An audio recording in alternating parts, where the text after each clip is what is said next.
Surgeon's general warning. If your pants tent from a deep steel blue pill lasts longer than 24 hours, let it ride for 24 more. I'm Paul Gallant. I'm bricked up, and this is the Gallant Says podcast.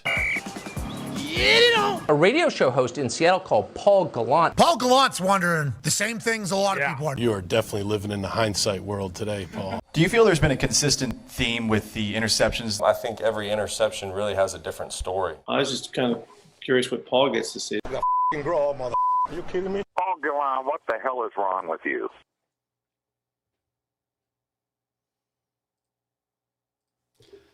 Oi! Oi! Welcome aboard a late edition of the Gallant Says podcast. It is Monday, November 11th, live on YouTube at Paul Gallant, on Twitch at Gallant Says, X, Twitter at Gallant Says Pod, Instagram at Sports Gallant, TikTok at Gallant Says, Facebook at Paul Gallant Sports. Normally, you can join this show Monday through Friday at noon Central Time. Also, occasionally after major Houston sporting events, like on Sundays after Texans games. It's also available wherever you get your podcasts. Apple, Spotify. Subscribe, rate, and review. Best way to watch this show, in my opinion, is on YouTube. If you ever want to cut me off mid-thought, super chat me. Bribe me with money on YouTube, and I'll play this. And get to your comment immediately, but I will eventually get to your comments. You can also leave them by email, gallantsays@gmail.com, or by phone, a voicemail at 281-836-3912. You can also leave a text message at that number. Really only two regular texters, but a shout out to Rick, who left the message, "Go Cows, moo!"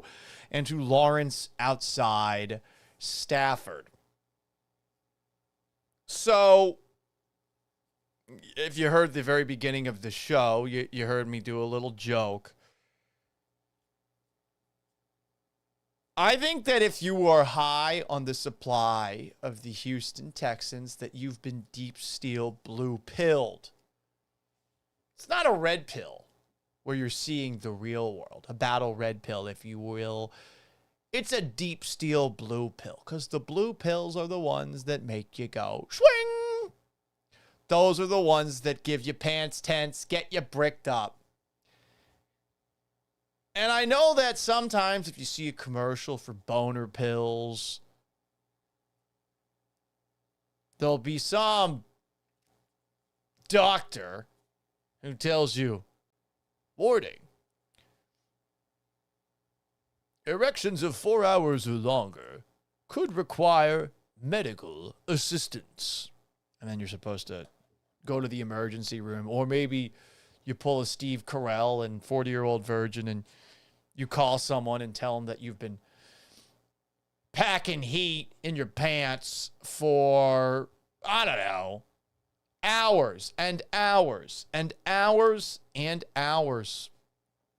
But no, you don't do that. Not after yesterday's Houston Texans victory over the Jacksonville Jaguars.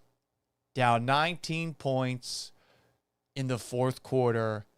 They scored 26 to pull off the biggest fourth quarter comeback in franchise history and the biggest comeback in franchise history since a game in early 2013. I believe the season opener where they rallied for a dub against the San Diego Chargers. I want to say that game was on Monday Night Football. Brian Cushing had an awesome pick six. But they were not trailing 19 in the fourth quarter in that game. I think they were trailing 14 points going into the fourth quarter. Let that thing stay up. Don't tuck it in your waistband. Don't think about baseball or your grandma.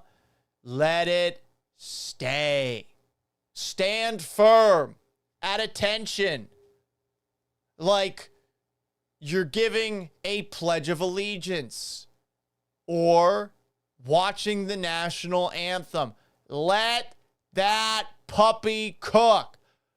Take a drag of a cigarette if you need to. Take a drag of a second cigarette if you need to. Fuck it. Take a drag of a third cigarette if you need to. The point is this.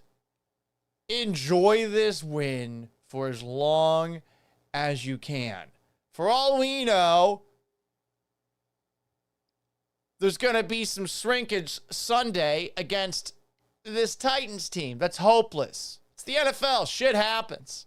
Maybe it's all gone on Thursday. But for now, the Houston Texans season is still alive. And we are going to relive last night's victory as long as we can. We're going to do it. We don't exactly have it great here in Houston when it comes to the National Football League. So enjoy this. I enjoyed it a little more. I was on the Texans flagship today. It's my second substitute appearance, and I have now hosted at least one talk show with every single person on Sports Radio 610. We have checked off the final box, hung out with Ron Hughley and for Clint Sterner today for 3 hours. I had a good time. It was great to get to know Ron. We've never really had much of a conversation when we're at NRG Stadium. A nod. That's pretty much it. Good dude. Talked a lot about how many random Kansas City people have become big-time stars in the world of sports talk. And we goofed off. We tried our best to not focus on a lot of negatives from yesterday's win. It was far from a clean effort, you know? As Dave on TikTok says, you take what you can get. Don't turn your nose up at a victory. And don't do the diminishing thing. Yeah, the Jaguars are frauds. They're bullshit. We all agree on that front. Enjoy that win. That was a hell of a win. If you suffered through the first 3 quarters of that, watching on TV or watching it live, this one's for you.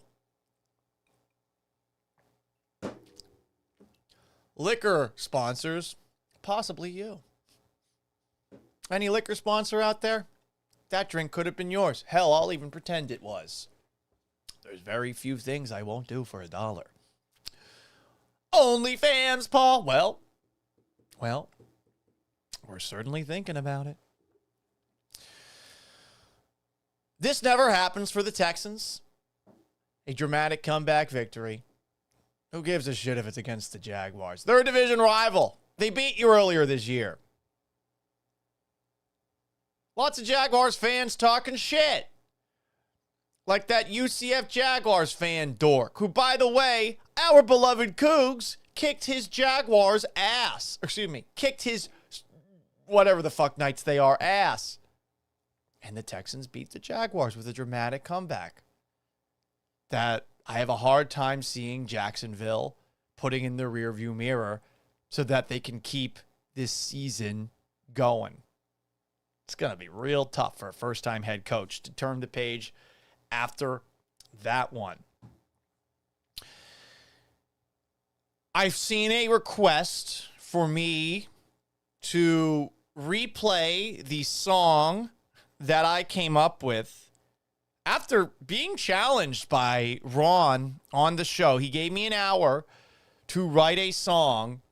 I thought about doing a variant of the Greg Olsen part of the Seventh Floor Crew, the famous song from Miami football players where they talk about having the sex. But I realized that I only know the first 2 lines, first 2 bars of that part for Greg Olsen. What's your name? G-Reg. What you do? Get head. That's all I know. And I realized sometimes if you're trying to put together a song in an hour, you need to stick to what you do well. So, ladies and gentlemen, without further ado, here is a song that was inspired by this moment in Sunday's Texans game.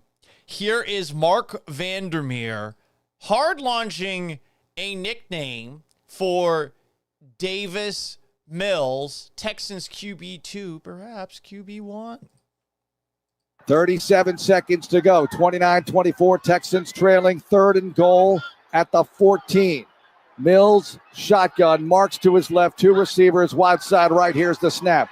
Davis looking. Davis stepping to his left. Davis on the run. 10. Davis 5. Davis to the corner. Davis! Touchdown! Houston! The Texans take the lead on the Mills scramble.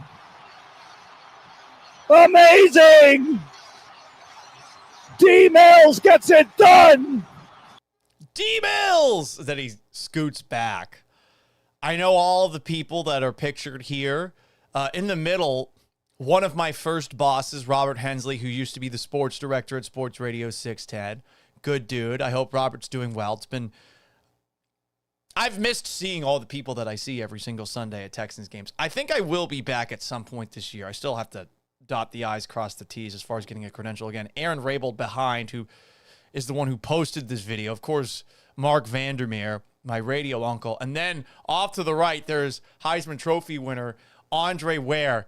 Andre remained entirely stoic over the course of that call. But enough about those guys who have a job.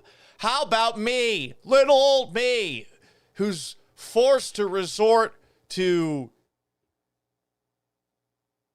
knock off Weird Al Yankovic tactics and skits to get a buck or two. So without further ado, he said after some further ado to set things up, here is the song that I came up with in an hour from today on Sports Radio 610, hanging with Ron Hughley and Tyler Milner in for Clint Sterner. Hello, my friends, it's me again. It's been a while since you've seen number 10. The Jags remember. Yeah, they do. You know my next legendary, a tree trunk thicker than the Stanford tree. I'm yelling timber. I am creating a QB controversy. CJ Stroud's worst enemy. Second highest paid backup. That's true. Stacking bills. Making Jags fans want to take pills. Call me D. Mills.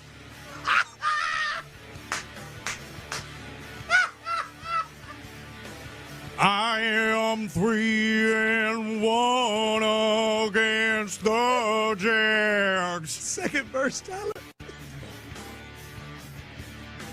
I am 3-1 against Trevor Lawrence. He's standing up. Call me D. Mills. And that's it. That was 14 bars, I think. That's good. Thank you. Thank you for putting me on the spot. I would not have had the stones to do that in the middle of a show if not for you, good. Ron. That's good. That's good. He had seen that I'd done a couple of songs, and he said, put a song together. I didn't think I'd be able to put one together in an hour, but I figured it out. So we had a great time today. We'll see the next time that I end up getting back on the radio, but I really had a lot of fun today. It was a good old time. And yeah, whenever I'm doing a song, generally, I start off thinking, can I just rework Creed lyrics to something? And I reworked Creed lyrics to that. So keep that Deep steel blue pill, pants tent, engaged. Do it. I'm going to see how long I can keep this fake cigarette in my mouth and talk. Because I think it just adds to the overall aesthetic. Right? I appreciate that.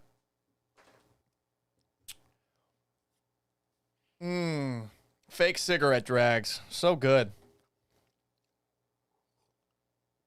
Now, I do actually have some questions. Serious questions now that we've goofed off for about 15 minutes or so. When we look at this Texans offense, how much of this can stay on this level? How much of this can improve? Think about the last couple of weeks for the Texans. CJ Stroud had statistically one of the best games of his career against the San Francisco 49ers. Some would argue that it was the best game of his career since his rookie year.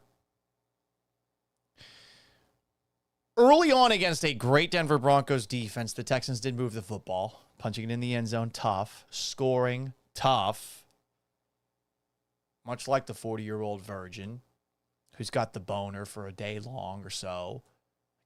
They're not able to do anything with it. So they gotta go home and use their special friend.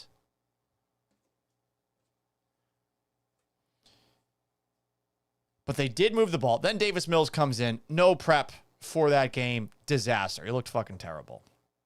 Beginning of yesterday's game. Oh, God. Davis Mills throws an interception, third play of the game. Offense can't get in any rhythm. But then the fourth quarter starts. The Texans really didn't get the ball much during the third quarter. And they started making things happen. Is it because the Jaguars defense was tired? That's definitely part of it. But is it perhaps also because Nick Caley has a better command of this offense? Is he actually improving as an offensive coordinator, which is something that going into the year I said I hoped would happen? Is he taking baby steps forward every single game? Two of the play calls that we saw yesterday, both involved Woody Marks by Nick Caley, were beautiful. They were actually really good calls. And honestly, given some of the lack of creativity that a lot of Texans fans have been bitching and moaning about, justifiably, to see two plays like that was great.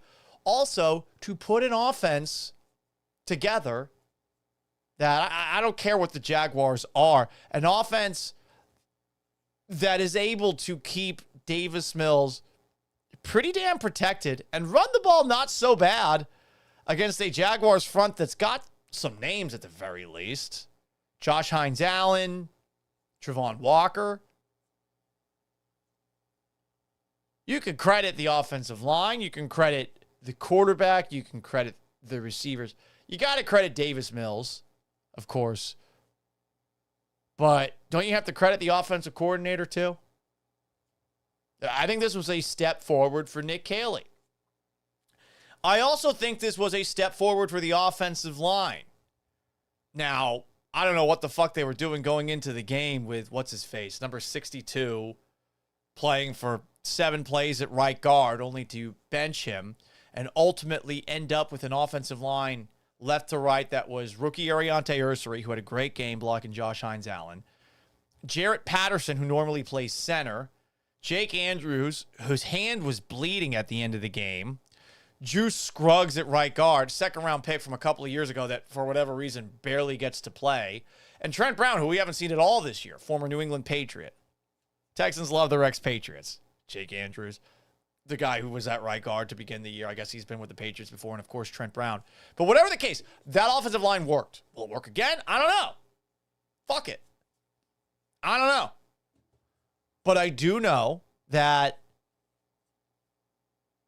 at least in the fourth quarter, that worked.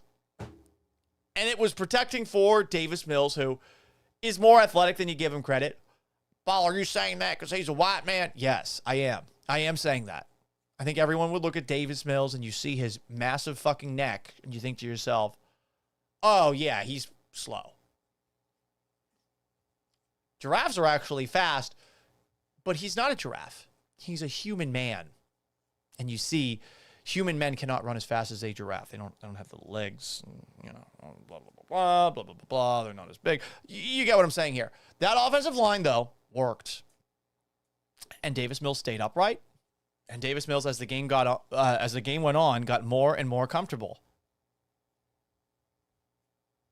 Do you keep some version of that offensive line going forward? I'm not someone who's going to be able to tell you anything about what an offensive line's supposed to do. I'm not going to bullshit you like a lot of the people online. Oh, I was watching the film. Or some of those other fuckwads who are obsessed with the metrics that Pro Football Focus puts to. Well, actually, according to this clock. Wait, hang on. Let me get the effects.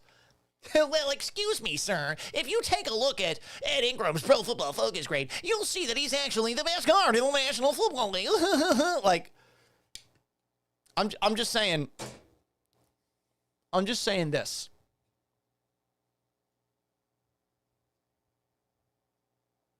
When it comes to bullshitters, when it comes to offensive line play, like, only pay attention to the ex-offensive lineman. And I'm not going to act like I know anything about offensive line play. I'm just going to say that offensive line worked, so maybe you can keep it the way that it was for next week. Titus Howard was dealing with a concussion. You assume that he'll be back. We'll see. You are playing the Titans. Could I play tackle against the Titans? Would the Texans win with me playing tackle against the Titans? Probably not. Probably not. Believe it or not, I was a lineman when I was a Pee Wee football player, even though I was the smallest kid on the team. I think like I just went to the wrong group. First practice. I wore 76 and 63 for the 20-0 Hanover Indians. Yes, I played for a racist team back in the day. I'm sorry. This is my land acknowledgement. But could the Texans win with me playing on the offensive line on Sunday? Maybe. The Titans fucking suck. They have a bye week for this game. We'll see how this goes. Can that offensive line stay on the level that we saw Sunday, continue to improve? I don't know. What I do know is they had a 24.2% pressure rate. That's the second best all year. Ariante Ursary played well. Trent Brown played well for the most part. One last little tidbit before we hear from you and before we react to the reactions from yesterday's game, because we're going to keep this deep, still blue pill effect going. We've all got boners for the Texans win yesterday. Paul, you can't say that. Oh, I'm not on the radio right now. This is the Blue Hour on the internet. Oh, by the way, speaking of TikTok, bunch of pussies. Your live contains themes that some may find uncomfortable and has been restricted. Reason violates community guidelines. Wonder if I'll be banned on TikTok again. Thanks, China. Before we get to your reactions and the Texans' reactions and reactions to the reactions of the reactions, do we want to fuck around and enable a quarterback controversy for fun? Just for fun. Do we want to, as a group, spread disinformation, misinformation? I don't know which is which. We probably shouldn't, but it would be funny, right? Like a big inside joke amongst all of us to enable a quarterback controversy between CJ Stroud and Davis Mills. Wouldn't that be fucking hilarious? And we're not serious when we're pushing for Davis Mills over CJ Stroud, but we try to make everybody around us think that we're serious. One of my friends, and I see some of them on the Instagram side of things right now, is a big believer that the Texans should bring back Brock Osweiler, who's doing very well as an ESPN commentator, by the way. But as a bit, as a joke to amuse ourselves, since the Texans aren't playing a real team on Sunday, wouldn't it be fun to pretend we want Davis Mills to be starting quarterback going forward. And we are pretending. We are pretending. I think that would be fun. So let's think about ways to do that. I am definitely going to do a extremely clickbaity headline for tomorrow's show, which will be at the normal time at noon. Seems like we got a lot of people. In case you are just tuning in, do we want to play the Davis Mills song I did today again? Do you want me to do that again? Instagram at Sports Gallant, TikTok at Gallant Says, YouTube at Gallant Says. Wait, YouTube at Paul Gallant, Twitch at Gallant Says, X at Gallant Says Pod. Do you want the song again? Do you want the song again?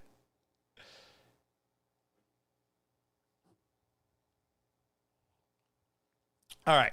2 people want the song. 3 people. 4. Okay. Hang on. Let me do the little transition thing. This is from Sports Radio 610. I had an hour to put this together, and I just live wung it. Here you go, everybody. Hello, my friends, it's me again. It's been a while since you've seen number 10. The Jags remember. Yeah, they do. You know my next legendary, a tree trunk thicker than the Stanford tree. I'm yelling timber. I am creating a QB controversy. CJ Stroud's worst enemy. Second highest paid backup. That's true. Stacking bills. Making Jags fans want to take pills. Call me D. Mills.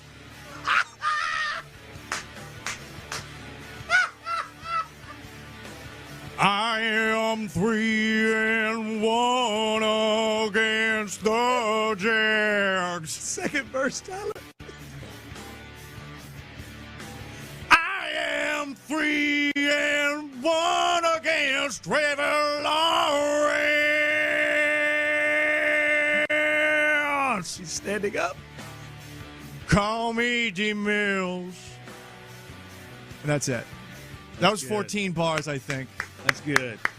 Thank you. Thank you for putting me on the spot. I would not have had the stones to do that in the middle of a show if not for you, good. Ron. That's good. That's good. So there you go. All right, let's get to some of your comments. What the fuck do you people have to say? Let's start off with the TikTok. Some comments towards the top because we might get banned. We've been banned on TikTok several times. Henry P says, still can't believe we won yesterday. I can't either. I only watched that game to the finish because I was doing TV last night on KHOU and because I was doing 610 today. That is the only reason I watched. I wanted to watch Patriots Bucks. I really did. Like, that's the, you know me, I'm a Patriots fan. I wanted to watch the Patriots play the toughest team they've played all year, and I probably would have.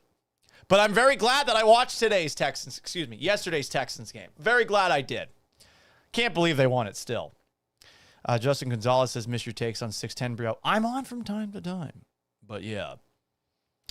The Cheeseball Man says, General Mills is him. I do hate that saying. I do hate that. Dennis Hernandez says, Mills Mafia broke the streak. The Texans were 1-76 when trailing by at least 19 points in the final quarter. That's fair. AJ says CJ Stroud should feel like he could lose his starting job, so he'll be more motivated. Okay. Brandon Halam says on YouTube, David Mulugeta reported the stream for copyright infringement. That is his guy. Frank Silva is saying, Davis Mills' decision-making versus CJ Stroud. Fair. Totally fair. Brandon Halam says a Daniel Jones versus Anthony Richardson kind of controversy. Yes, I'm talking about a race war. A race war quarterback controversy. Isn't that fun? Very fun, I think. Those are the best kind of quarterback controversies. And I just want to throw gas on the Flames. I don't really give a shit. I just want the Texans to win because football's a team game after all. Yeah, maybe I'll do a Tucker Paulson for that tomorrow. The CJ Stroud era in Houston is over. What is happening? What is going on? I'll tell you what's going on. A strong... wait. What's the words? What are like the coded language that people describe white NFL players with? This deceptively fast quarterback could be the answer to Houston's problems. What else do we have? Dr. Bossos says, my wife is a part of the giraffe club. She does not appreciate the neck jokes. He's got a big neck, though. He's a tall motherfucker. Sam Radford says the only win against the Jags that was better was Andre Johnson's 48-yard overtime game winner. Yeah, they were down 2 touchdowns in that game. I think Matt Schaub threw for 500 yards, and Andre Johnson caught at least 200 yards, if not 250 yards worth of foosball. What else do we have? Scrolling through the comments on the YouTube and the Twitch. We're singing a song. Instagram, what do we got?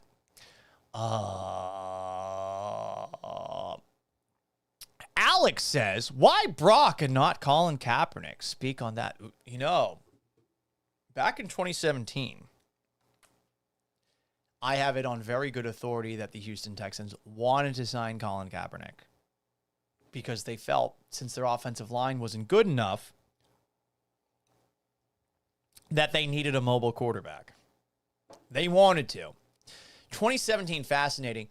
Lost in the shuffle of Game 5 of the 2017 World Series and the Texans-Seahawks game where the Texans and Seahawks had a really fun showdown. You might have forgotten this because you were more focused on the World Series, but before the game, there was a chance the Texans weren't going to play because of Bob McNair's inmates running the prison comment, which I thought it was always inmates running the asylum, and somehow that leaked out, and DeAndre Hopkins said, I'm not going to play. And I mean, inmates running the asylum, had he said that, would people have been as mad? I don't know. But it was all about the kneeling for the anthem, which is honestly one of the dumbest controversies in the history of sports, at least in my opinion. I had 2 grandfathers who served. I do stand at attention during the national anthem. Generally, I do. But I've also been to so many sporting events that if I'm near someone that I've never been at a sporting event with, during the national anthem, during the part where they say, gallantly streaming, I will whisper, perfect comedic timing, that's my last name, to that person. I'm proud to be an American, where at least I know I'm free.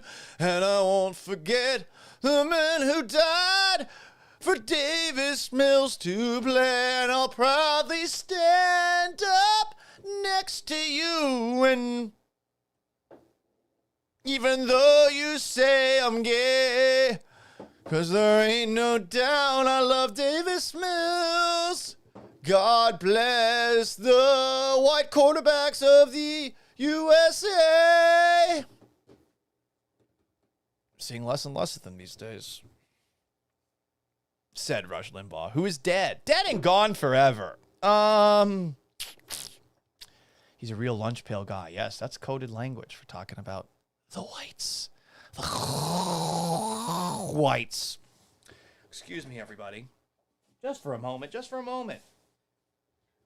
This happens from time to time on the broadcast. When I speak, I have to huck a loogie every now and then. And it's a post-nasal drip thing. I'm not really sure why it happens that way, but there you go, everybody. WBFX Gonzo Tex asks on the TikTok, can we say Joe Mixon might not be in a Texans jersey at this point? Yeah, like he's probably played his last game for the Texans. Contract is very easy to get out of next year. What else do we have? Oh, Alex points out yards per game by quarterbacks in the NFL at an all-time low. These damn quarterbacks are running instead of throwing the ball like the white man used to. I tell you what, that liberal pussy Teddy Roosevelt back in the day, that son of a bitch, he got rid of no forward pass. In fact, he forced the forward pass like he's Obama on the football. And now, and you would have thought, hey, there's going to be more passing going forward and stuff. And, we liked it when it was a running game because it was a game where there was a little separation, if you will. But when we got to the future, now all of a sudden, these hard-working these hard-working cerebral quarterbacks are having their jobs taken by people who are athletic. You know? Anyway. Is Paul about to rip a dart? This is a fake cigarette, but I think it just adds to the aesthetic. Doesn't this add to the aesthetic? Like, just... Assuming you can hear what I'm saying, I think this is a great aesthetic for the show. Which we normally do at noon, but fuck it. I did 4 hours of radio today, and I'm feeling a little loopy. Just a little bit. Hello, my friends. Hey, shut up, Paul. I'm doing a show here, okay? I'm doing a show. Let's react to the reaction from Sunday's Houston Texans game, okay? Let's react to the reaction. D'Amico Ryans went full Billy Bob Thornton. Okay, I can't talk with this fake cigarette in my mouth. He went full Billy Bob Thornton, playing the head coach in the Friday Night Lights movie after the game. Here he is with video courtesy of Channel 11's Jason Bristol. I was on Channel 11 last night. Go to all my socials, see some clips of me being a sexy little minx on TV. My heart is full. I'm so proud of our guys, man, because it's something we've been trying to find, right? It's that belief, that resilience that you need, and I'm just so proud of our guys and not just the player. I'm proud of the coaches and players. Like I was just asking them all week just to make sure we're all in this thing together. No matter how the game looks, everybody just stick together, continue to bring positive energy, right? And we finish with the knockout punch there at the end that we needed. My heart is full. My heart is full. I mean, yeah, they got a bit of a slump buster out in the fourth quarter, and they were scoring everywhere. You could use another word there, but I'm trying to keep this mildly family-friendly. I don't want to get banned on TikTok. Not again. I guess D'Amico Ryans motivated Houston Texans to win on Sunday by using some fight. I'm not 100%. I don't know shit about fighting, I'll be honest. I don't know shit about it. All I know is in boxing, it's generally like some old fuck versus another old fuck. Like we're doing Pacquiao Mayweather again. Here is courtesy of the best Texans aggregator at Texans Commenter, who mashed together Azeez Al-Shaair, this actual fight that was being referenced, and D'Amico Ryans talking about going all Rocky Balboa out there. Bad as you can start off, turnover on special teams, turnover on offense, and they get 10 points up early. D'Amico, he showed us a video last night, and it was about a heavyweight fight, and the guy whose shoulder dislocated. He's completely gone the shoulder. I don't know whether he's looking at the corner. Jim McDonald is surely going to have to put him out. He cannot fight on now, Danny Williams. He's fighting with one arm in the 6th round, and he just told us, like, whatever happens, no matter what, just keep fighting. And so you just see this guy, I don't remember the guy's name. It was an old fight, and he just shows the guy, knock this dude out with one arm while his other arm is dislocated. Damn, I'm just going to pause for a moment because if you're not watching the video, you can't see it. Just based off of the fight that's showing in the bottom right, you know, Davis Mills is under center for the Texans. We could start a fake quarterback controversy / race war just because we're bored on the internet if we want to. As a joke, it's a bit, okay? Relax. But looks like this is going to be a really rough day for the Whites here because I believe this fight is featuring a man fighting with one arm, I don't see color, but a black fellow, doing it against a white fellow. Let's keep watching this. You know, the message for us was just keep swinging. So all day, that's just what we kept thinking about. Like, bro, like, yeah, our shoulder was dislocated early. Like, you know, first quarter, come out the gate, you know, they come up 10-0 and feeling good about themselves. I think it was 17-0 at one point or whatever. And I mean, yeah, you're feeling good about yourself. And rightfully so, you made plays. So you got to finish the game. We talked about it last night, man. Hey, we talked about swinging, right? We were at halftime. We were in that 6th round, right? And we needed everybody to keep swinging. I told you guys, don't blink no matter what. Everybody just kept punching. We kept throwing haymakers. To finish in the 4th quarter, guys, we finished 26-0 in the 4th quarter. That's how you finish, right? That's how you finish the game right there, right? Bad things happen. You know, I just look at the game as I look at life. It's like bad things are gonna happen. Like, do you hang your head and go run and hide? Do you quit? Do you give up? No. Like, you got to keep punching. In life, in football, you got to keep punching. And that's what this game showed today, man. You just have to keep playing with heart, playing with resilience, and hopefully the film shows our guys proof that we can battle and win in any type of game. Oh, my God. Yeah, the guy with one arm just lost. I mean, that's wild. Ow, cold. Look at that. D'Amico Ryan's teaching life lessons. Never give in. Don't give in. You can't give in. Anyway, more reaction to the reaction from yesterday's Texans win. Was this a springboard game for the Texans going forward? D'Amico Ryans sure thinks it is. Here is the head coach of the Texans after yesterday's game. I realize what this game might have meant to this team, and just take it for what it's worth today.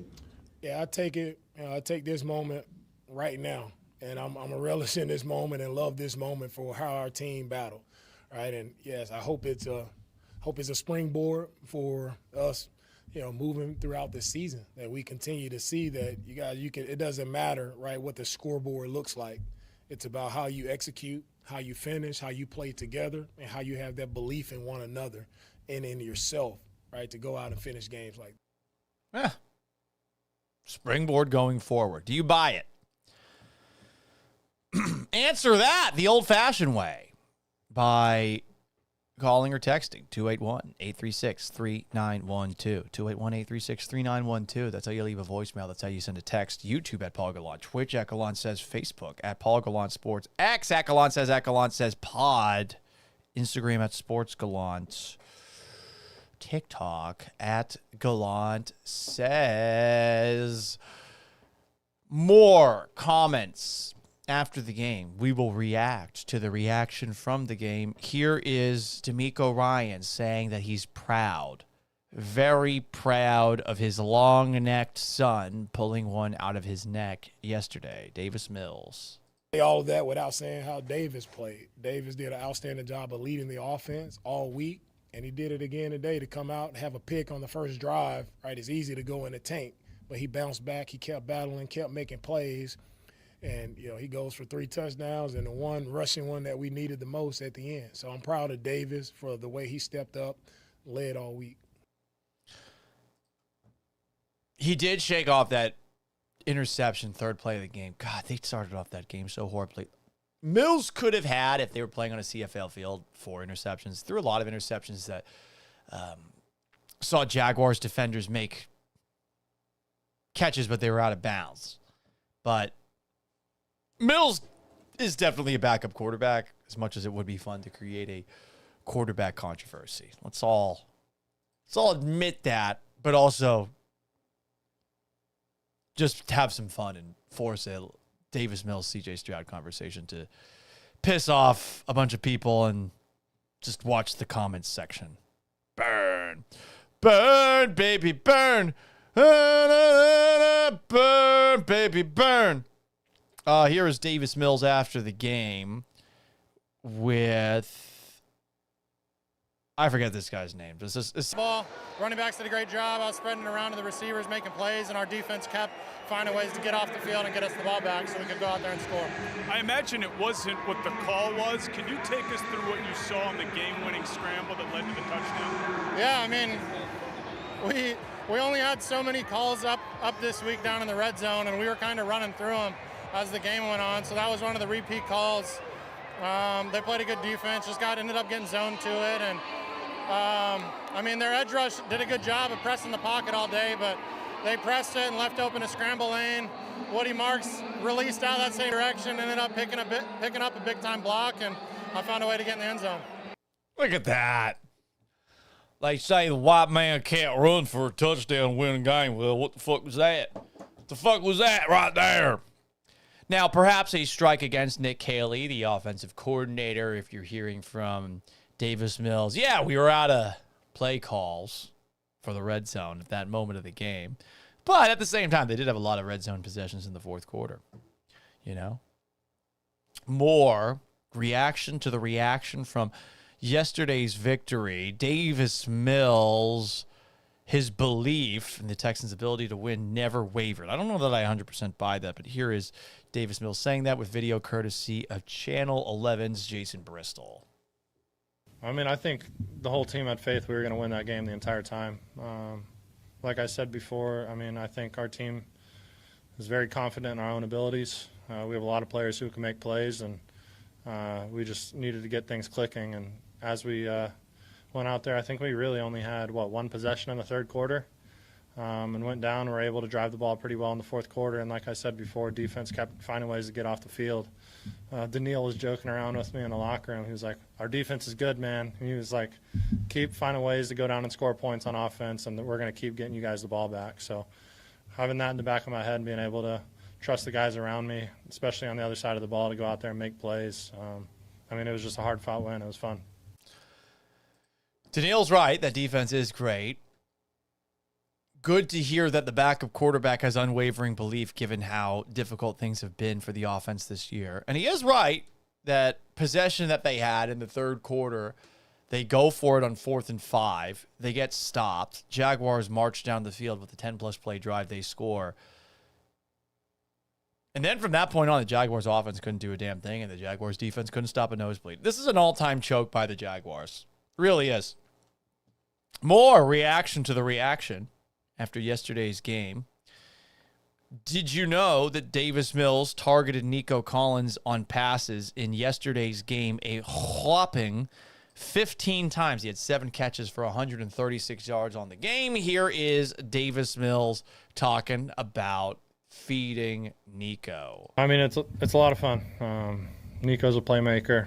I think he's a pretty much a mismatch against everyone they put on the other side.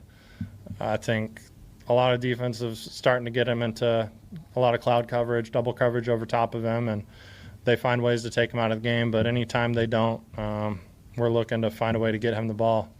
And, I mean, he's grown a lot since 2021 when we were rookies. And, I just wish the best for him and continue to light up the league. It's pretty crazy that Nico Collins has been in the league as long as he's been in the league. And that it took until CJ Stroud got here for him to make the leap. But, I mean, the guy's got everything in the tool bag. He can run by a whole defense. He can run through an entire defense. He's actually shifty enough to run around a defense. He runs pretty good routes as well. And he had an insane one-handed catch on a 2-point conversion that's not being talked about very much. Everyone's talking about Derek Stingley's catch, and Derek Stingley's interception was awesome. He dropped an interception in the end zone for what it's worth, too. But Collins is awesome.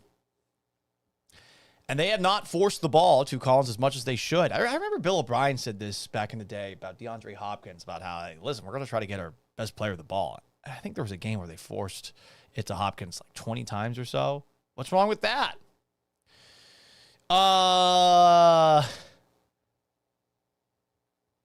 What other comments do we have here? German Deleon asks, Paul, you got to sing that Creed song you sang on 610. We have played it twice already. I don't want to kiss my own ass too much, you know, but perhaps we'll do it in a little bit. My friends on Instagram are asking about a radio segment from 9 years ago. That segment stopped because of choice language that I don't even feel like is good for the internet. Just saying. Like, I do believe that this word should be back. Is the man retarded? Let me apologize for using that word. Oh. I have my first cousin. We just put him to, he died a few months ago. I do think that that word is not necessarily disrespectful to those who, through no fault of their own, were screwed by the genetic lottery, you know?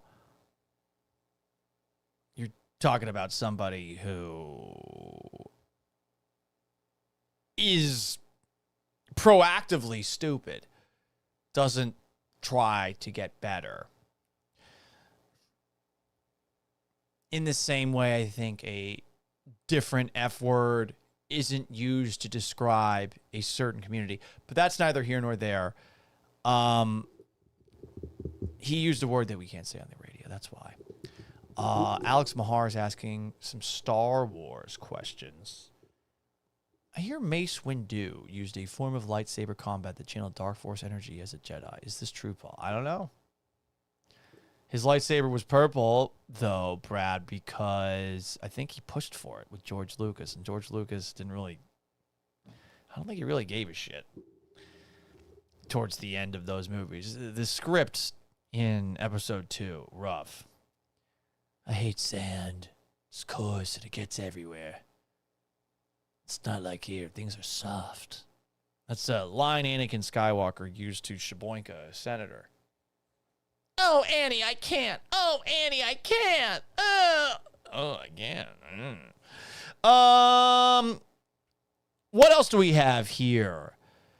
D'Amico Ryans had some high praise for Texans rookie Ariante Ursary, who did a really good job at left tackle yesterday. Some pretty good returns in the draft class this year for the Texans. Jaden Higgins played well. Jalen Nolan, when he actually is allowed to play, played well. Woody Marks played well. But so did Ariante Ursary. Here's D'Amico Ryans talking about the Texans rookie left tackle. I can't say enough about Tay. He's playing the toughest position in football, like left tackle. You're on that island a lot, and to be a rookie in that spot, I mean, from the first week till now, like, he's gotten better each week. He's getting better, right? And he's doing a great job of, not losing focus. He's just locked in, doing his job the right way, and he has that desire. It means a lot to him to protect the quarterback, and he's doing a great job of it. He is doing a great job. So that's D'Amico talking about Ariante Ursary. What else do we have to react to from yesterday's game? Trent Brown did a pretty good job at right tackle. Here is the Texans' right tackle yesterday. We'll see where he plays after yesterday's game.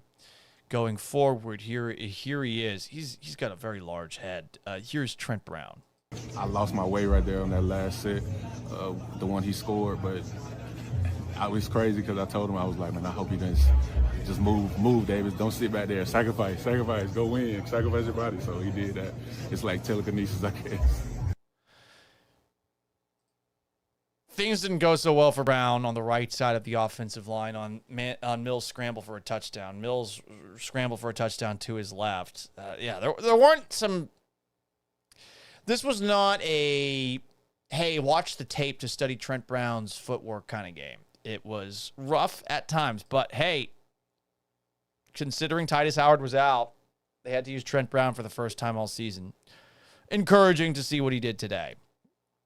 More reaction from yesterday, and I think we're going to save some of the other reaction for tomorrow's show. Depends on how quickly we get through the rest of this.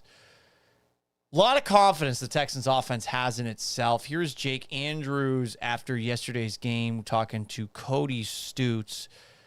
Seems like the Texans believed that the Jaguars defense couldn't stop a nosebleed. They didn't say quite that. They didn't go Bart Scott, but they clearly thought that they were the reason that they were struggling. As it's halftime, Eagles-Packers, 0-0. Jake Andrews, Texans center.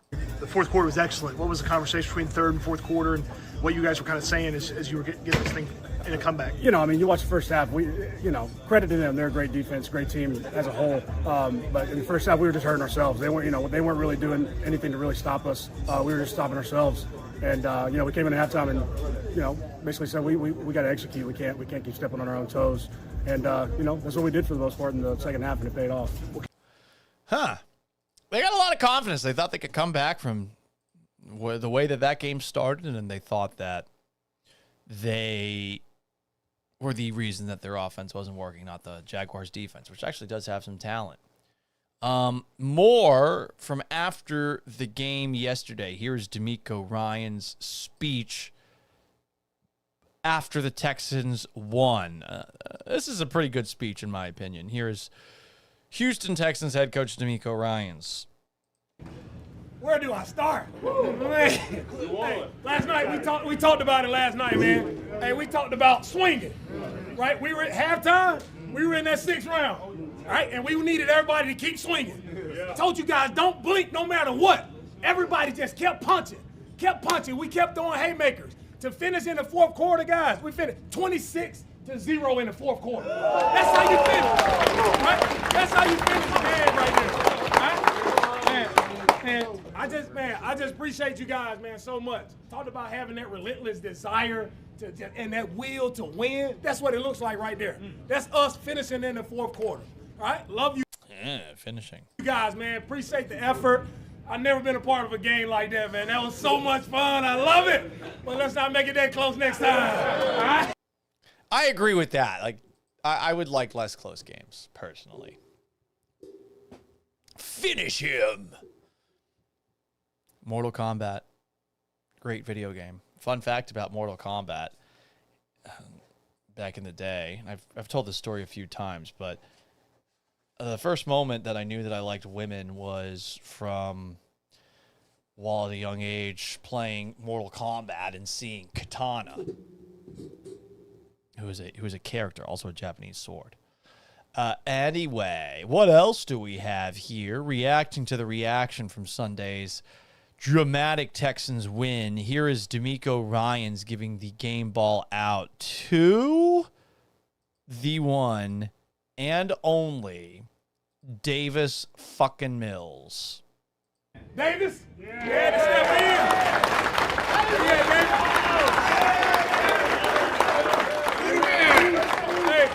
Hey, man, did an outstanding job of leading all week, man, to come in this game and battle the way you battle. 2 passing touchdowns and 1 rushing touchdown. We needed Outstanding job. Speech? I just appreciate you guys for having faith in me to go in there and get the job done. Love you guys. Aw, I'm happy for him. Good for Davis, who is the second highest paid backup quarterback in the National Football League. So if he struggled, don't feel too bad. But he came in, and he played really well as that game went along. Did have a couple of drop snaps. Did have a couple of passes that would have been intercepted if the field was a little bit wider. D'Amico Ryans also gave a game ball out to Danielle Hunter, and this one was obvious given his 3.5 sack performance. Hey, guys, and one more, man, all right? We've been in this situation a couple times this year, right? And defense, when we needed you most, to step up and close the game out. All right, we got to get a game ball here to D. Hunt. I think he finished with 3.5 sacks. I know he got a big speech for us. Keep chopping wood, fellas. Keep chopping wood. That's all I got for you. A man of many words. I think that was the post that the Texans made about Danielle Hunter and the speech that he gave. One more game ball.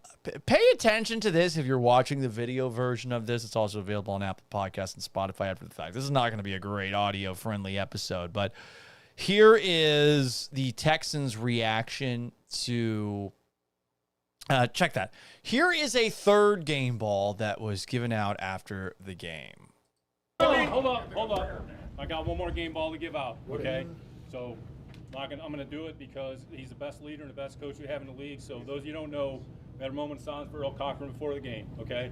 Earl was a massive part of D'Amico's life, okay? So he's got a heavy heart, all right? He's been thinking about it. It's been weighing on him. But he went out there and he fought and he led like he always does, all right? Because he loves his team and he loves his organization. That was a good hug. That was a really good hug by Nick Caserio, D'Amico Ryans. And I'm sure he gave that hug because, I mean, he knows his job could potentially be on the line. But I also think that he's thinking about whatever D'Amico was going through. I mean, losing a friend who's in their 40s, that's still really young. So thinking about Earl Cochran's family, thinking about everyone who knew him. I'll be honest, I didn't know really anything about Earl Cochran until Sunday. I saw the moment of silence. I did not know the connection until after the game. But D'Amico Ryans with a powerful finish to the locker room motivation. Texas! I love that. Texas Swarm!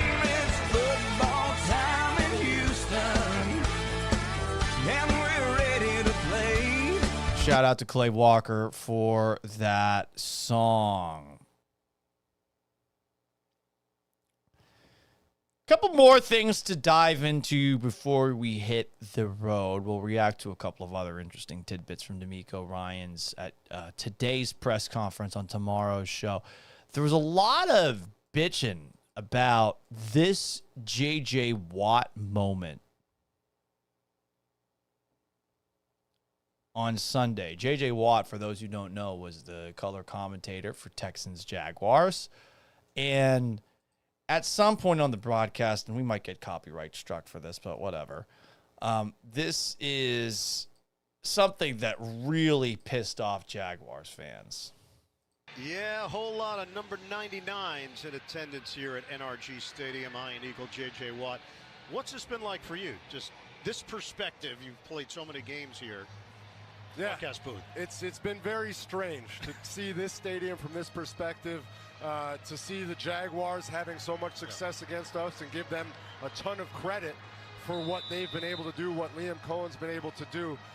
But being on the field pregame with my son and my wife was very special, and it's a memory that I'll have forever. One more time in case you missed it, because it was one word. Credit for what they've been able to do, what Liam Cohen's been able to do. I got to go back a little further. Against us and give. Against us. He said us. But he's supposed to be a color commentator. Whatever. I think it's fine that he said that. He's in the fucking Ring of Honor. Like, give me a break. I saw so many Jaguars fans crying about that. This was J.J. Watt talking about the Texans defense after the game on CBS with the CBS Sports NFL Today post-game show, which I think is on Paramount Plus. As you look at this Texans defense, and you just talked about it, number one in a lot of statistical categories, is that Antonio Pierce? I think it is. How are they playing at this high level? What are you seeing either from D'Amico Ryans or the players that's got them playing at this level? Yeah, AP, you would appreciate it more than anybody. These guys fly around with violent intentions. Damn. Also, look at JJ's hair. That's pretty fucking awesome. Single level of the defense just wants He's been experimenting with his looks this year. I like it. to hit people. And their leading tackler is Kamari Lassiter, cornerback on the edge. They just fly around from every level. Today they're missing Jalen Petrie, who's a big miss for them. Daniil Hunter called him a missile in our meeting on Friday. But the defense is just at the front level. They can get after you with 4, so you can cover on the back end. But those cover guys on the back end can also run man-to-man all day long. It's just a very tough defense with not many weaknesses. Texans Swarm.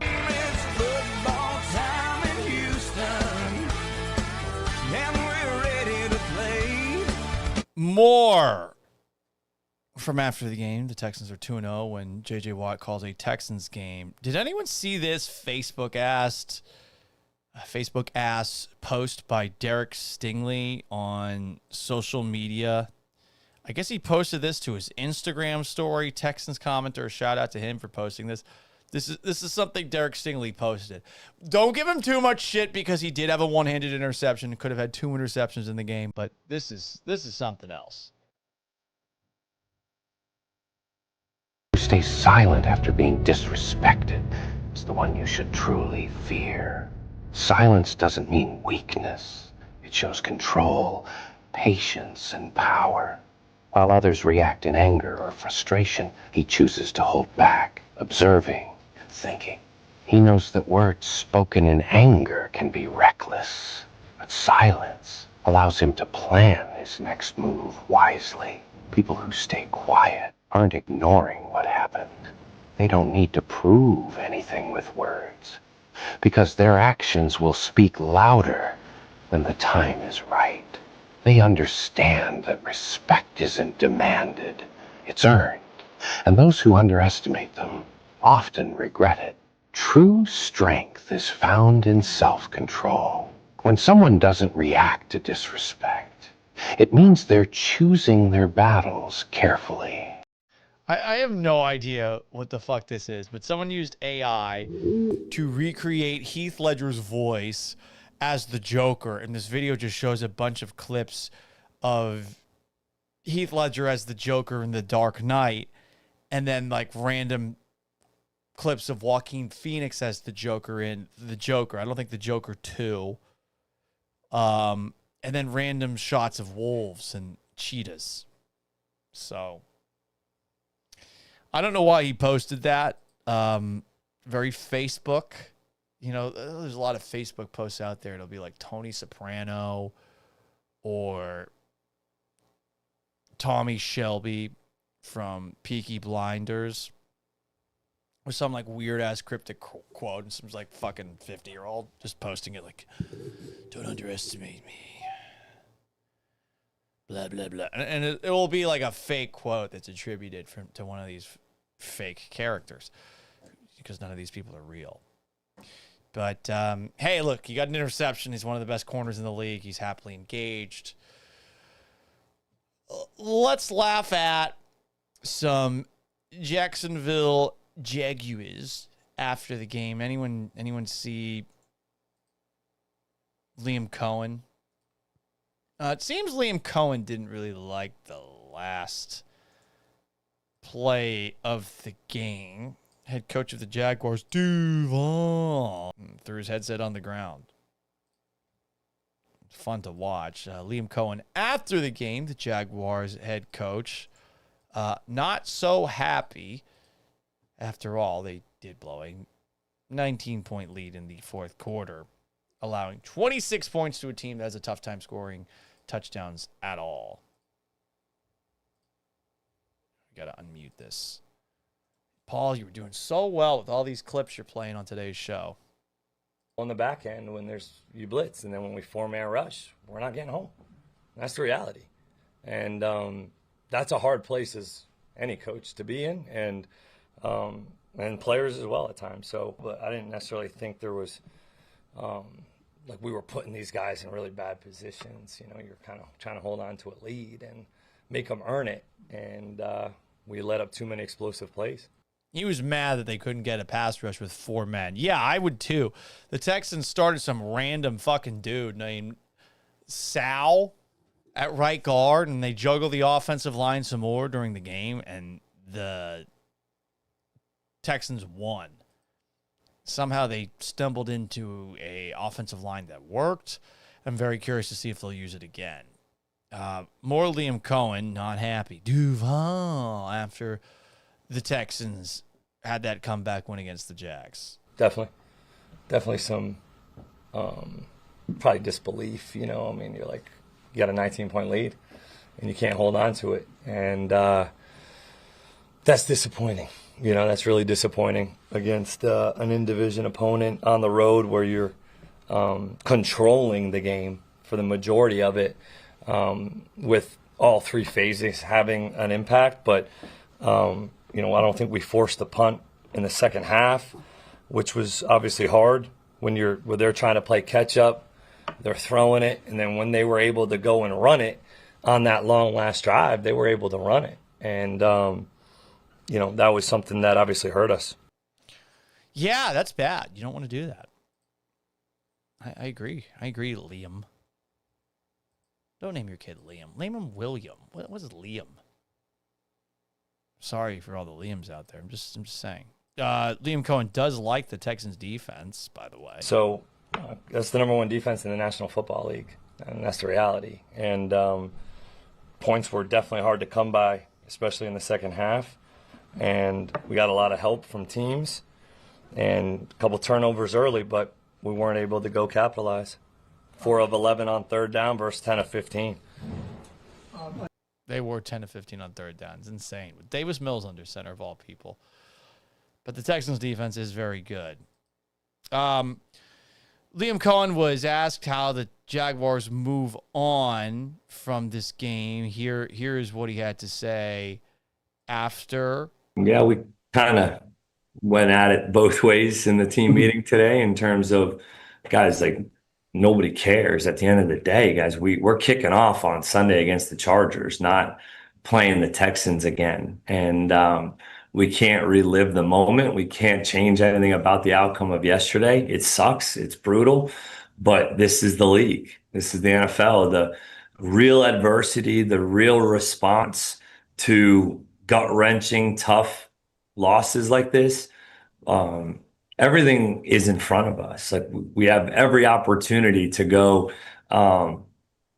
win this week. Like, that's all that matters. We got to win this week. Look, you look around the league. I mean, look at all these games, right? I mean, teams are winning, then they end up losing at the end. Teams are losing, they end up winning in the end. It's who makes a play. We won 3/4 of the game.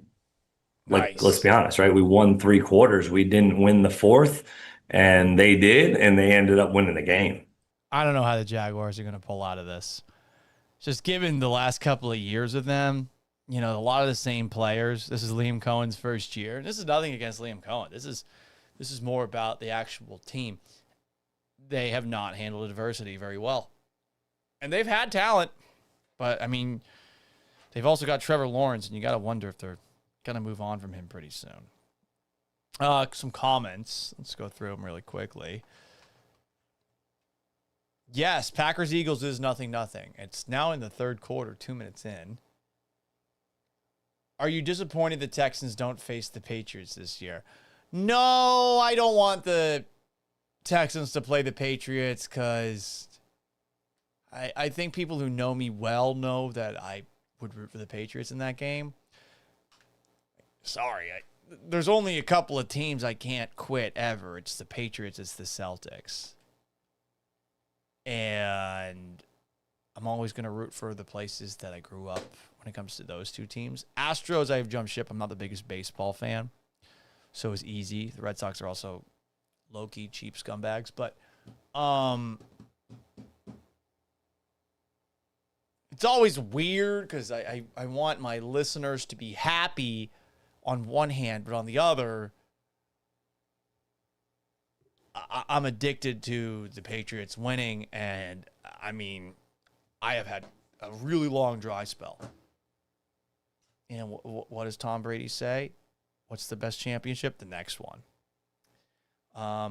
JJ looking svelte, similar to his Wisconsin days, says Alex.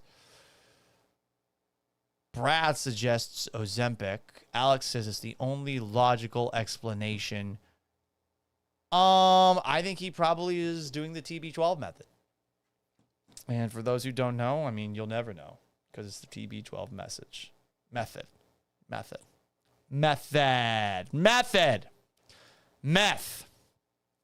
1010XL, it's a radio station in Jacksonville. Here is a Jaguars radio host getting mad. I've always found it, this is me from time to time, but I feel like I have a pretty gauge for forced versus unforced. Anyway, here is Jeff Prosser of 1010XL. Do you guys think this is a fake rant? So first things first, Guggen, settle up. You're going to get what you pay for. Patience, over. Kid gloves, off. Honeymoon, done. They're not our children that we have unending, undying patience and love for. They're professional, quote-unquote, football players. Because now that we're 9 games in, blowing leads bigger than any sorry Jaguar team ever has blown. Worse than any Jaguar failure in the history of the franchise. The worst ever. You're up 19 points in the 4th quarter, and you showed us what you are. Our quarterback. I mean, come on, dude. Ever? Never, are you? You're never going to play smart, are you? You're never, your whole freaking Jaguar career, which seems shorter and shorter, by the way, as we go week to week. You're never just going to play smart, are you? We're lucky to be 5-4. Understand that sitting here. Looking back and absorbing what we are freaking lucky. We're undisciplined. We're mistake prone. We are a walking mess week after week after week. This is the phrase that will be uttered around water coolers and coffee makers all morning long. Same old Jags. But let me put an addendum. Same old Jags, you friggin' wish. Let's go back a second. Why is he wearing like 5 layers? That would make me mad. He's got a jacket. He's got a hoodie. And he's got something under the hoodie. Like that'll make you mad. Why is he wearing so many clothes? What is he doing? Strange. Very, very strange. What else do we have to react to? Ooh. Now, this might be what officially gets us banned on TikTok because words are said that I can't say, but a Jaguars fan who was driving through a parking lot with a Jaguars jersey on and shorts. So one guy's wearing shorts with the windows down in Jacksonville. Another guy's got like 3 fucking layers on. I don't know what the fuck's going on in Jacksonville. Here is a Paul Gallant doing Creed-esque Jags fan doing a version of Hit 'Em Up by Tupac to express his frustration with the Jacksonville Jaguars. I'm tired of this shit. I'm sick of this shit. I'm tired of this shit. First off, fuck the Jags and the click they claim. Nigga, they lost yesterday and that shit was plain. I'm about to cry, nigga, cause that shit was lame. And these pussy ass niggas done lost the game. I'm mad as hell. Put me in jail, cause I'm about to go to the stadium and raise some hell. They don't press me on. I ain't even fucking praying. I'm about to go to the truck and get this spraying, nigga. I'm hurt, nigga.